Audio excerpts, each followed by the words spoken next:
Oui, bonjour, moi je m'appelle Samuel, je travaille à la boutique Le Carud de la Boussole, c'est-à-dire l'association qui s'occupe de la prise en charge des toxicomanes sur Rouen. On est un CARUD, on a à peu près 800 personnes en file active et une quarantaine de passages par jour à peu près.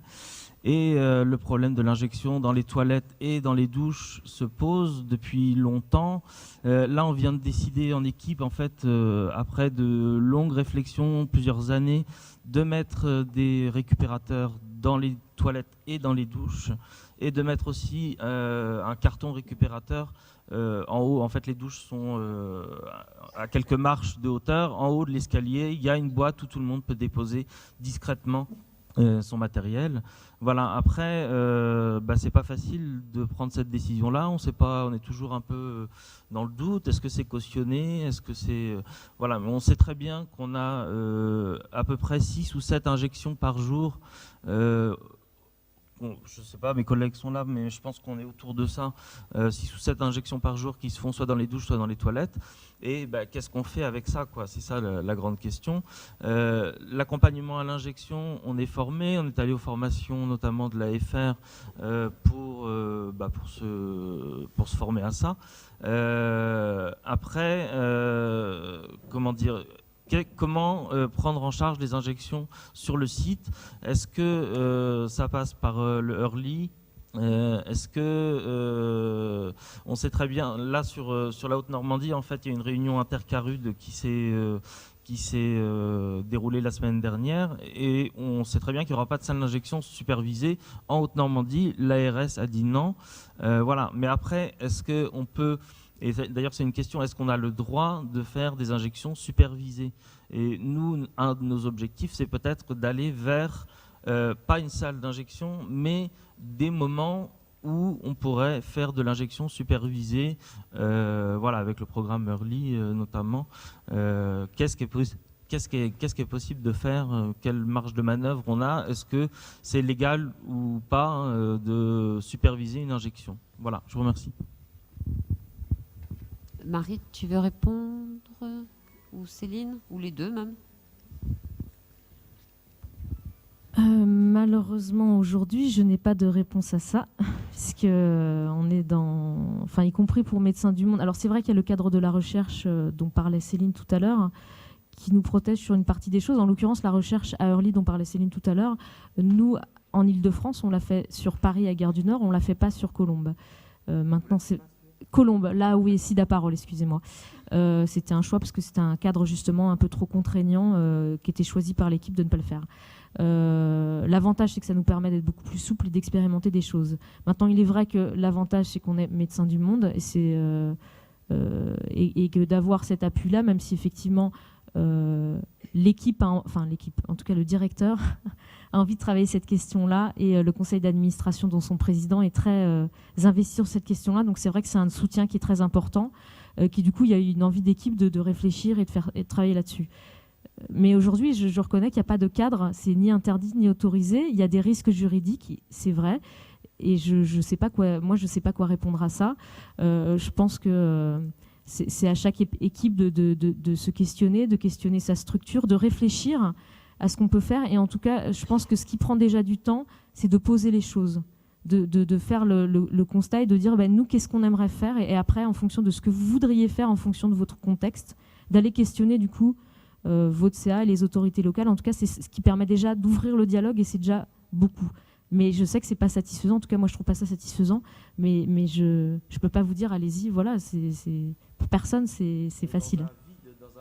C'est un vide. En fait, voilà, c'est la loi de 2004 d'un côté, la loi de 70 de l'autre. Après, c'est une question d'interprétation des textes, et il n'y a aucune jurisprudence. Donc, voilà, j'en sais rien, moi. Je sais pas ce qui pourrait se passer, et voilà. Après, je me dis que plus les acteurs se questionnent là-dessus et ouvrent la parole et essayent d'imaginer des choses, plus c'est facile, parce que déjà, ça libère la parole pour tout le monde. Et peut-être que ça va laisser faire émerger des dispositifs, des idées pour faire des choses qui sont déjà possibles sans forcément aller jusque-là. Ou voilà, peut-être que ça a poussé au fur et à mesure. Et voilà, je sais pas. S'il y a d'autres personnes qui veulent réagir à ça, n'hésitez pas. Ah, et Benoît.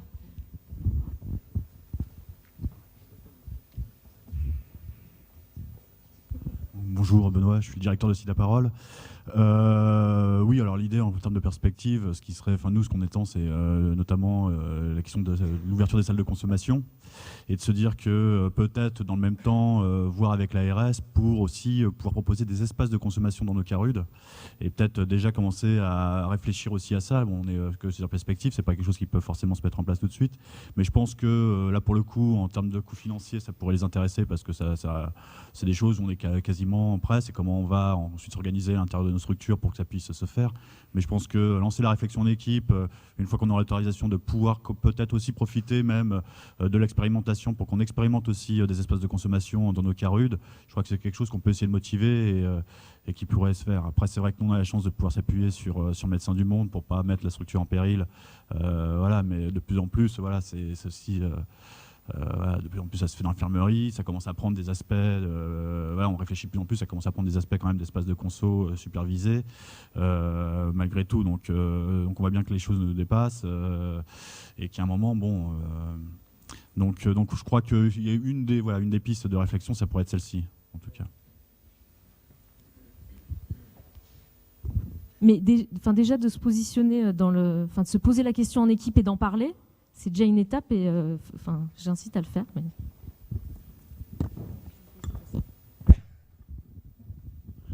Bonjour, moi je suis volontaire et consommateur et je suis dans un carude. Et franchement, c'est que chez nous, voilà, moi depuis que je connais les carudes et tout ça, en tout cas, moi je me suis amélioré dans mes pratiques et voilà. Et je trouve que ça serait con de nous casser les couilles. Et voilà, merci. Je peux regarder ? Oui, ouais. Donc moi je suis Séverine, je travaille à l'hébergement à Prose. Et donc nous on fait aussi du travail de RDR, c'est-à-dire que les personnes sont des consommateurs, sont des personnes consommatrices. Et on s'est retrouvés face au problème des containers justement, parce que sur le lieu ils n'ont pas le droit de consommer. Mais à côté de ça on distribue des kits.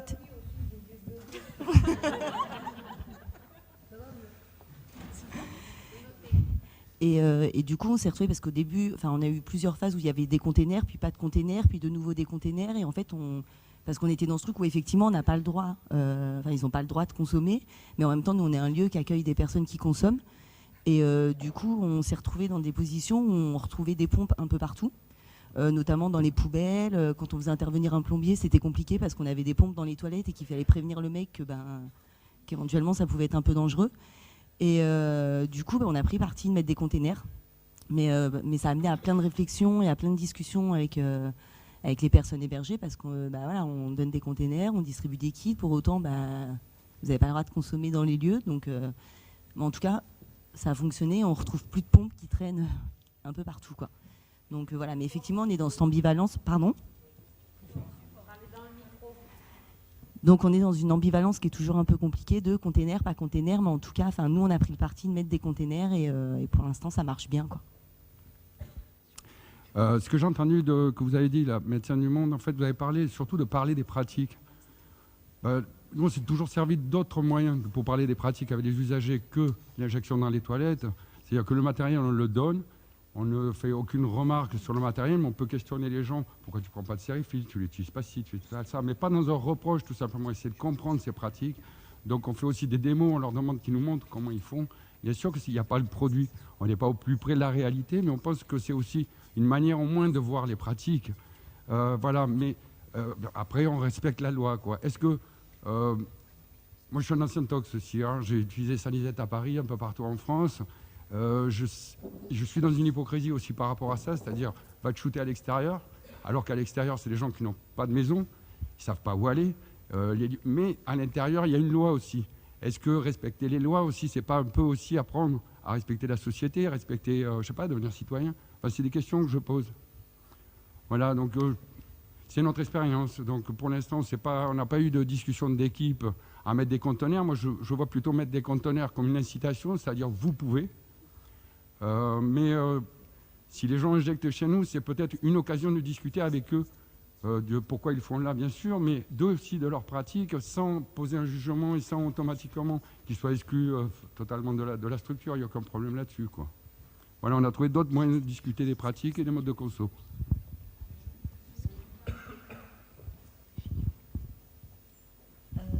Pour revenir à ce que Malika Tagouni, pour revenir... Comme ça? Bon. Alain, tu as oublié les lumières violettes aussi. Et que les usagers détournaient, ils avaient une bougie dans leur sac. Bon. Pour revenir toujours à cette histoire de toilettes, il y a un film que je recommanderais, un très vieux film, dont je crois que des années 75, Born to Win. Et c'est un film américain où on voit des usagers, enfin il y a beaucoup de réalité, et où les usagers vont dans des toilettes hyper clean, hyper modernes, et il y a tout ce qui se passe une fois qu'ils sont sortis des toilettes. Donc ils se lavent, etc. Mais c'est assez sympathique, il n'y a pas que le côté sordide des toilettes. Par rapport à ce que disait monsieur sur l'injection supervisée, effectivement, il y a le point de vue du cadre institutionnel, mais il y a aussi ce qui se passe à l'extérieur, c'est-à-dire quand on intervient sur des scènes ouvertes, dans des squats, où de fait, on va... Enfin, moi, j'ai vécu ce genre d'expérience il y a plus de 10 ans, sur une scène ouverte, et de fait, j'étais présente, les gens shootaient autour de moi, et je ne pouvais pas fuir. En plus, c'est moi qui avais apporté le matériel. Et de fait, on est participatif, on les soutient. Je dirais même simplement du counseling. Et sans tenir la seringue, on les aide, on leur passe enfin plein de trucs. Bon. Et là aussi, justement, à l'extérieur, on peut, quand on intervient à l'extérieur, vous le faites, vous placez des containers, quoi. Mais je pense aussi qu'il faut se placer dans du contexte extérieur aussi, ça me semble important.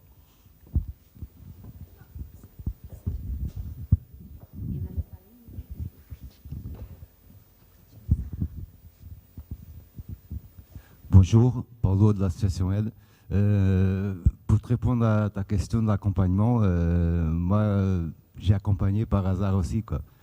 On avait le camping-car dans une teuf et la personne, comme elle n'avait pas de lumière, elle a demandé si elle pouvait faire le shoot à côté du stand. On ne pouvait pas le dire non, comme elle avait pris le matériel, elle a fait à côté de nous, quoi. Et on a profité pour discuter avec. Sinon, au local, on avait des usagers qui habitaient pas loin du local et on s'est déplacé chez eux pour les accompagner aussi à l'injection, quoi.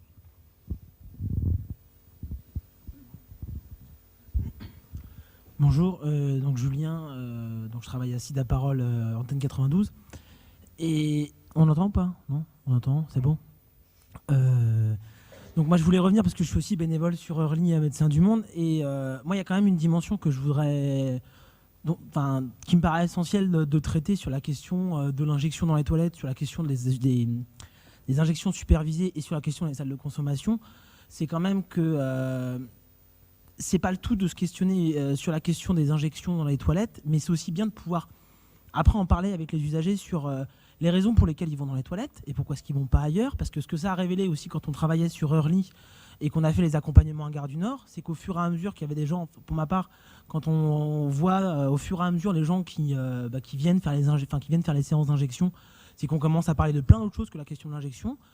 Des conditions de vie, des conditions d'hygiène, où est-ce que je vais choper, et en gros, quand j'habite dans un squat, c'est quoi la difficulté que je rencontre aussi à taper dans un squat, parce que on sait aussi que pour la question des squats, quand il y a de la drogue, ça peut devenir super compliqué, parce qu'on sait qu'il y a des squats qui ont si pété pour cette raison-là, et que je pense qu'il faut aussi arriver à se questionner sur les raisons pour lesquelles les gens viennent, les usagers tapent dans nos toilettes, et tapent dans les toilettes des institutions, quand ils n'ont pas de logement, ou d'ailleurs quand ils en ont, et qu'ils ont aussi des familles, et que c'est super compliqué pour eux de shooter dans les toilettes du domicile familial, parce qu'ils n'ont pas forcément envie que les gamins soient spectateurs de ça. Ils n'ont pas non plus forcément envie que ce soit dans ces moments-là, ils n'ont pas forcément envie que ce soit pendant les moments où ils ont leurs gamins qu'ils ont envie de taper. Donc je pense que la question de savoir pourquoi est-ce qu'ils vont dans les... qu'ils aillent dans les chiottes, c'est un fait. Je pense que l'étape supérieure, c'est aussi de les questionner sur leurs pratiques de manière plus quotidienne et d'avoir quelque chose de plus global, parce que la question de l'usage de drogue n'est pas du tout connectée des conditions réelles d'existence des gens. C'est pour ça qu'il y a de l'usage festif, c'est pour ça qu'il y a de l'usage récréatif, c'est pour ça qu'il y a de l'usage beaucoup plus problématique. Et je pense que voilà, à un moment donné, il va falloir qu'on se confronte aussi à cette question-là, ce qu'on fait déjà, puisqu'on est Carude et qu'on arrive à discuter des questions d'usage de manière assez globale. Mais C'est pour ça que les questions de supervision d'injection sont assez intéressantes parce que ça permet à des gens de pouvoir développer d'autres techniques. Il y a des gens qui veulent juste avoir des espaces pour être tranquilles et pour pouvoir uniquement faire leur taquet sans avoir forcément avoir quelqu'un sur son dos. Donc je pense que c'est des choses qui sont à évaluer dans la discussion au fur et à mesure et ne pas fermer la porte et prendre prétexte de l'usage des toilettes comme ça de l'injection pour ensuite amener la question de l'usage. D'ailleurs, que ce soit pas que de l'injection, je te rejoins là-dessus, Marie, parce que nous, à Colombes, il y a aussi des sniffeurs dans le 78, j'imagine qu'il y a aussi des sniffeurs et des fumeurs, et que la question aussi se pose pour tout ce qui est polyconsommation, y compris pour le shit, parce que quand on travaille avec des jeunes, c'est aussi avec le shit. Donc je pense que c'est utiliser les toilettes comme support à une discussion qui soit beaucoup plus vaste, ça me paraît essentiel. Et donc, voilà, prendre ça comme prétexte, ça me paraît être un super bon appui. Enfin, en tout cas, en pratique. Je voudrais juste ajouter quelque chose parce qu'en fait, on se pose la question de savoir pourquoi effectivement les personnes injectent dans les toilettes. Moi, la première fois que j'avais vu une salle de consommation à Bâle, il y avait 30 personnes à l'intérieur et 100 à l'extérieur qui injectaient. Et donc je me disais, c'est bizarre là. Et en fait, le mur, c'était le mur protecteur. Et je pense qu'en fait, il faut concevoir ces lieux comme des lieux qui protègent les usagers. Et cette question de la loi, en fait, on les protège de la loi. C'est-à-dire que je ne suis pas certaine que dire à tout prix que l'usage est interdit est un outil pédagogique suffisant, parce qu'en fait, on voit bien comment on est confronté à l'ensemble de ces paradoxes. Donc je pense qu'en fait, regarder les carudes comme des lieux qui protègent, c'est une piste tout à fait intéressante, parce que vous avez longtemps parlé des toilettes en introduction. Je pense que c'est pas pareil d'être dérangé par un membre de la famille ou un conjoint ou un copain quand on est en train d'injecter que dans un lieu qui reçoit et dont l'objet même est de travailler sur cette question de la consommation. C'est tout à fait juste ce que tu dis. Non, mais c'est pas ça, mais justement à Colombes, ce qui est ressorti, ça a été assez intéressant, c'est que les usagers nous disaient mais pourquoi vous accompagnez les gens à l'injection et pas nous les autres, alors qu'on pratique pas l'injection, parce qu'eux ne percevaient pas l'injection comme une pratique plus à risque pour eux. Voilà, injecter, sniffer, consommer, c'est problématique, c'est juste par rapport aux flics, quoi. Après, de savoir que c'est plus à risque, eux, ils ne le voient pas et c'est pas leur problème. Et c'est ce qui est ressorti de ce travail-là. Et c'est complètement vrai. Voilà. Eux, ce qu'ils veulent, c'est, en tout cas à Colombes, après, c'est pour ça que c'est intéressant. Enfin, c'est important de tenir compte du contexte. Et pareil, quand tu parlais tout à l'heure, c'est que voilà, à Colombes, en tout cas, c'est des usagers avec qui c'est compliqué de parler pratique. Et que finalement, d'avoir soulevé cette question-là, ça a permis enfin de discuter pratique avec certains usagers alors qu'on avait du mal. Alors c'est sans doute différent ailleurs, mais ici c'est ça. Et en tout cas, voilà, la question qui est posée par les usagers, c'est nous on veut juste se protéger, alors que nous on veut faire de l'éducation et on n'est pas dans les mêmes dynamiques, mais c'est exactement ce que tu disais. Est-ce que d'autres personnes souhaitent, partager des questionnements? Oui.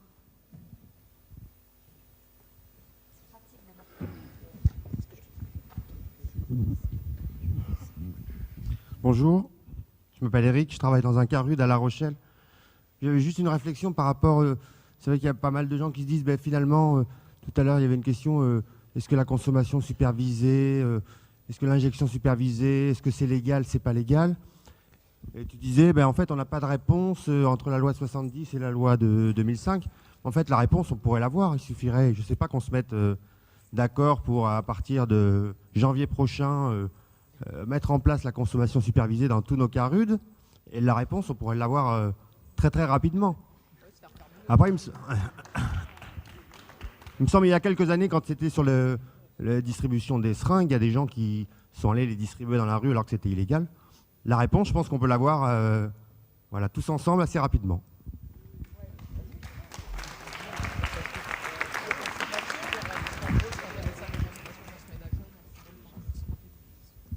Oui, d'ailleurs, en fait, je pense que se pose la question de la valorisation dans les rapports d'activité. Je l'ai déjà dit dans un autre forum, mais je pense que les rapports d'activité, en fait, il y a beaucoup de frilosité. Donc, peut-être que si demain, tous les CARUD donnaient à voir leurs pratiques dans la réalité de ce qui se passe sur le terrain et non pas de répondre des cases dont les financeurs sont très contents mais dont on ne peut rien faire et qui, au final, sont presque des mensonges en fait qui ne traduisent pas la qualité du travail qui est fait. Effectivement, si demain tous les CARUD dans leur rapport d'activité faisaient tout un topo sur tout le travail qu'ils font à partir de ces injections dans des lieux qui sont semi-autorisés, combien en fait ce travail a pu permettre aux équipes de se questionner et même d'accompagner des personnes qui étaient en difficulté, effectivement il y a un vrai, il y a un moment, il y a une espèce de contrainte au niveau des financeurs. Moi, j'avais été très surprise et je me tourne vers Benoît. Je ne sais pas si vous avez lu dans le dernier flyer, Marie a fait un article sur Early. Et en fait, dans le flyer, il est dit qu'il y a de l'accompagnement à l'injection, il y avait de l'injection dans les toilettes et que le directeur Benoît Delavaux, on était tout à fait d'accord. Et moi, j'ai lu l'article, je me suis dit, waouh, c'est assez formidable. J'ai appelé Marie, je lui ai dit... Ben dis donc, elle m'a dit, mais non, mais c'est tout à fait, c'est clair à Sida Parole, voilà. Mais je pense que c'est encore extrêmement marginal, c'est-à-dire que personne ne s'autoriserait peut-être aujourd'hui, enfin pas suffisamment, à faire ce qui a été fait dans le flyer, à nommer les choses pour ce qu'elles sont et pas être dans ce qu'on aimerait qu'elles soient. Merci. Mais c'est pour ça que je tiens à remercier l'équipe de Sida Parole, parce que je pense qu'ils me permettent... Enfin, ils nous permettent de faire des choses qu'on ne pourrait pas faire ailleurs, enfin, sincèrement. Alors, ce que tu disais, moi, je suis complètement d'accord. En fait, j'ai tendance à avoir cette position-là. Après, je ne veux pas non plus dire à tout le monde, allez-y, on y va.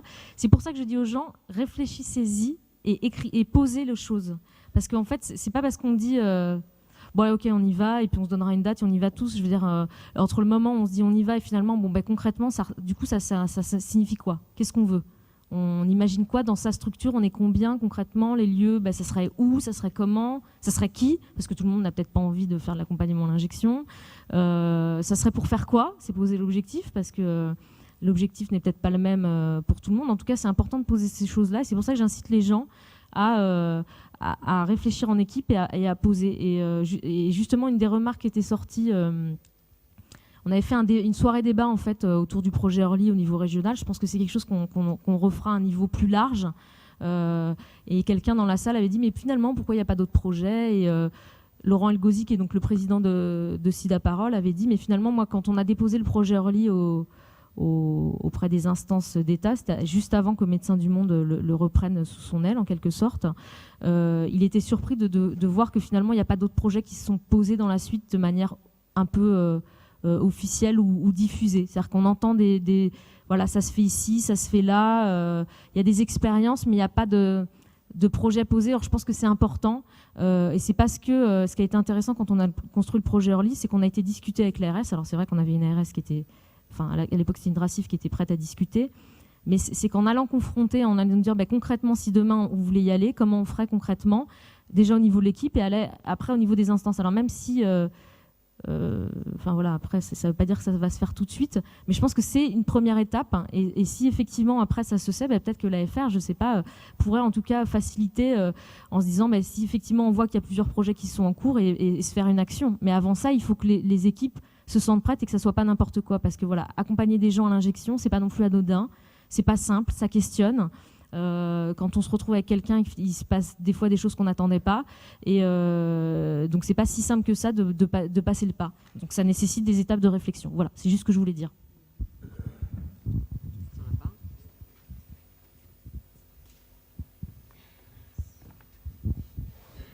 Bonjour, donc moi c'est Alice, je viens de Technoplus, et en fait je voulais un peu parler de mon expérience par rapport donc à l'injection dans le milieu festif. Donc il faut savoir que dans le milieu de la free party, c'est énormément marginalisé. La consommation est plus entre guillemets autorisée, mais tout ce qui concerne l'injection, c'est encore très mal vu. Voilà. Et nous, par exemple, je rejoins vachement l'intervenante de Sida Parole par rapport à ça. C'est que la communication dans une équipe est très très importante. Et que nous, ça nous a permis d'avoir beaucoup de débats en réunion sur le fait si on faisait des accompagnements ou pas, si on acceptait cette prise en charge-là qui est des fois assez lourde. Et voilà, et au final, on en est toujours avec un gros point d'interrogation sur ça, mais au moins, avec nos réflexions et nos discussions, on avance quand même beaucoup là-dessus. Et du coup, au final, c'est pas mal au cas par cas, parce que même si les personnes de l'équipe sont formées à ça, elles sont peut-être pas forcément disposées à faire un accompagnement.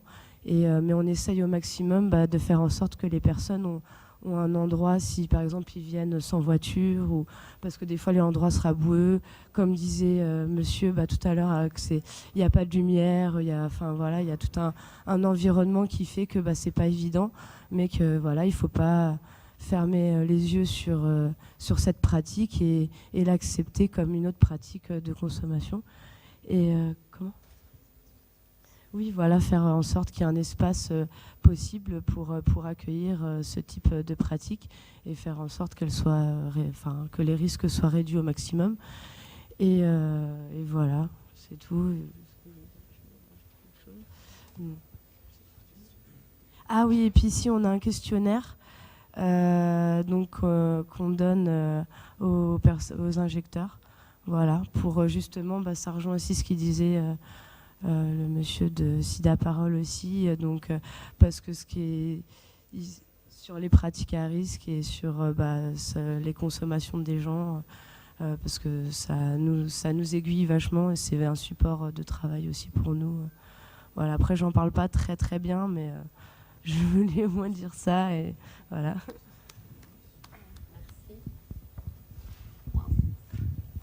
Il nous reste 10 minutes. Bon. Bobby.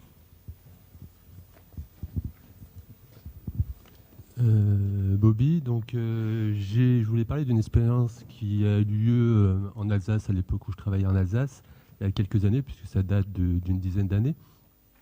L'Alsace, donc c'est un lieu qui est assez un département qui est assez spécifique, puisqu'on est frontalier avec l'Allemagne et la Suisse, et notamment à 30 km de 3 salles de consommation qui sont à Bâle. Donc les usagers connaissent très bien ces structures et ils vont. L'étude qu'on avait menée donc en 2001, c'était un usager sur 3 qui fréquentait ces structures. Et on était aussi dans ce qu'on appelait les boutiques à l'époque, confrontés aux injections dans les toilettes. Donc on était aussi dans ces mêmes discours, pas vu, pas pris. Est-ce qu'on exclut la personne quand on l'a pris? Qu'est-ce qu'on fait? Est-ce qu'on met des récupérateurs dans les toilettes? Et donc l'équipe s'est réunie, s'est questionnée et on avait décidé, donc c'est vrai qu'à l'époque on parlait de salle d'injection et finalement avec la réflexion, avec le temps, finalement on était plus dans la mise en place d'un RLI, même s'il n'y avait pas vraiment de protocole aussi posé qu'il est posé aujourd'hui, mais on était, puisque c'était individuel, un accompagnement à l'injection, donc on avait mis en place ce travail-là, donc c'est vrai qu'on s'était, la critique qui était posée à un moment donné, c'était le choix des usagers, et finalement le choix, pareil, toujours avec le recul, c'était les personnes qui consommaient dans nos toilettes, qui avaient accès finalement à ce lieu. C'est moi qui supervisais, puisque l'infirmière était d'accord sur le principe, mais elle ne pouvait pas. Donc elle avait fait le choix de ne pas superviser, donc c'est moi qui supervisais les injections. Ça a été très intéressant professionnellement, sur l'accompagnement, sur les échanges que j'ai pu avoir avec les usagers.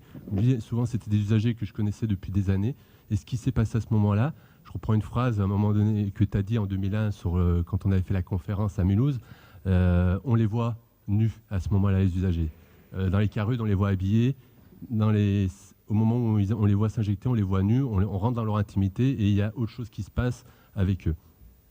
On a dû arrêter parce que c'était il y a 10 ans. La situation était un peu différente qu'aujourd'hui. Ça a commencé à trop s'ébruiter au niveau des CSST, des politiques, donc on a dû arrêter, mais c'est vrai que ça a duré presque 6 mois. C'était assez intéressant. On a mené une autre opération, donc c'était même avant ça, donc à l'époque je travaillais à Aide comme éducateur de rue, et on avait un lieu qui était le squat, la salle de shoot de Mulhouse, qui était un gros bâtiment désinfecté, où c'était le lieu d'injection, comme il peut avoir, il y a eu sur Paris, etc., mais là c'était sur Mulhouse. Un squat qui était plus ou moins, on va dire, potable au départ, et les mois passants, c'est devenu une déchetterie. Voilà, ça y vivait, ça y mangeait, ça y shootait, les seringues traînaient de partout, ça devenait de plus en plus problématique. Et pareil, au niveau de l'équipe, on a réfléchi et on a installé une salle de consommation avec les usagers, puisque c'était en même temps comment protéger l'équipe parce que ça date, hein, c'était il y a 12 ans, finalement l'équipe faisait que son travail de réduction des risques, on amenait le matériel, on faisait notre travail de réduction des risques, on discutait avec les usagers, c'est les usagers qui géraient le lieu. Pour éviter que ça fasse trop lieu de consommation officielle, on avait aménagé les choses avec de la récupération, table, chaises, etc. Mais nous, on fournissait l'eau de javel pour désinfecter le lieu, le matériel.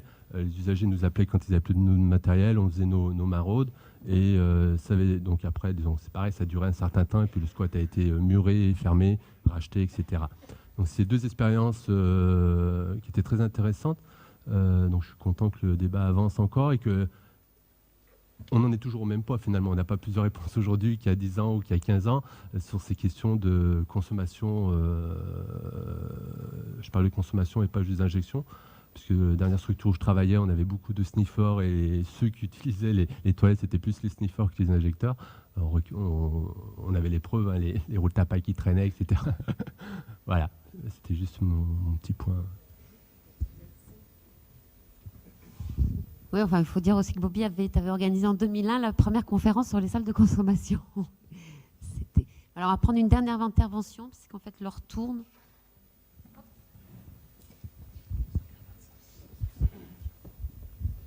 Merci bien. En fait, je suis médecin, je viens de Genève et je voulais juste apporter un témoignage. Donc, à Genève, nous avons une salle de consommation. Ça n'a pas réglé complètement les problèmes d'injection dans les toilettes, mais ça a diminué quand même considérablement ce problème. D'ailleurs, disons souvent, il y a aussi des usagers qui viennent de la frontière française, en fait, parfois plusieurs fois par jour, justement pour pouvoir bénéficier d'un local où ils peuvent s'injecter dignement et dans des conditions correctes. Il n'y a pas que l'injection en fait dans ces salles de consommation. Il y a toute une prise en charge, toutes les réductions de risques qu'on connaît. Il y a un accompagnement de ces usagers, il y a prise en charge sociale. Il y a même des usagers qui sont rendus très responsables de ce programme, qui sont prêts à faire du bénévolat et faire en fait, les quartiers autour de salles de consommation, soit bénévolat, soit travailler. Ils ramassent justement les seringues qu'on peut trouver dans les parcs et dans les jardins publics en fait. Voilà, je voulais juste apporter ce témoignage. Merci. Voilà, je ne pense pas qu'on puisse conclure l'atelier. Je voudrais juste dire qu'en fait, il me semble qu'il y a 4 ans, on avait fait un atelier dans le cadre des rencontres où il y avait une espèce d'inquiétude sur le fait que dans les CARUD, on parlait de moins en moins de produits. Et il me semble qu'avec l'arrivée des expérimentations, du débat de la salle de conso, que les équipes se sont réemparées de cette question et que, voilà, je pense que c'est une note optimiste sur laquelle on peut terminer. Et vous dire que, alors je vais conclure et puis passer le micro, et dire que, voilà, la proposition est peut-être de poursuivre cette réflexion à travers un groupe de travail, si vous en êtes d'accord. Et bien peut-être à ce moment-là, on mettra peut-être une annonce sur le site de l'AFR pour essayer de vous relancer. Alors bonjour, Jean-Julien. Alors moi je travaille à Genève, du coup au Quai Neuf, dans une salle de consommation. Je suis assez frappé en fait quand j'arrive ici d'entendre des professionnels en termes de langage qui utilisent beaucoup le terme encore salle de shoot, shooteuse, des usagers qui font des taquets, qui vont taper quelque part. Enfin, j'ai envie de peut-être de vous rendre attentif à l'importance justement dans ces temps, enfin dans ces instants où l'expérimentation des salles de consommation est peut-être on est à bout touchant de pouvoir expérimenter ça en France, de l'importance de la communication, notamment au niveau des médias. On sait que les médias ont tendance à récupérer effectivement ce terme de langage, salle de shoot, d'être dans le sensationnalisme aussi. Donc attention peut-être au langage qui est utilisé. Voilà.